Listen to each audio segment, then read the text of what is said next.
Na kama kukosa umaarufu kipindi hiki kuelekea kampeni, kuelekea uchaguzi na baada ya uchaguzi, utaondoka tu. Lakini uondoke, turekebishe, tuseme kweli.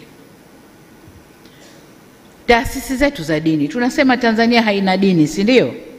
Lakini watu wetu wa Tanzania tuna dini. Na tuna dini za madhehebu mbalimbali. Tuna dini kuu sijui 4 sijui 5. Tuna Wakristo, tuna Waislamu, tuna Mabaniani, tuna mamonki wale sijui Buddha na wengine ambazo ziko huko zinafanywa. Lakini kubwa ni hizo 4 au 5. Na hizi 4 au 5 zina madhehebu mbalimbali. Kwa Waislamu kuna Sunni, kuna Ibadhi, kuna Bohora, kuna Suminani, kuna mambo mengi tupo. Lakini na Wakristo na wenyewe wana madhehebu yao tofauti tofauti. Kikatiba na sheria za nchi, hakuna madhehebu hata moja ya dini yoyote imepewa uwezo kikatiba na kisheria kutoa matamko ya kuoverride madhehebu mengine yote ya dini. Hakuna.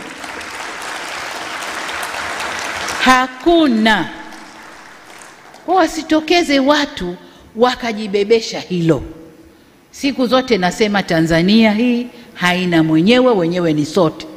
Hakuna mwenye certificate anaweza kusema Tanzania ni yangu na itaongozwa ninavyotaka mimi. Hakuna.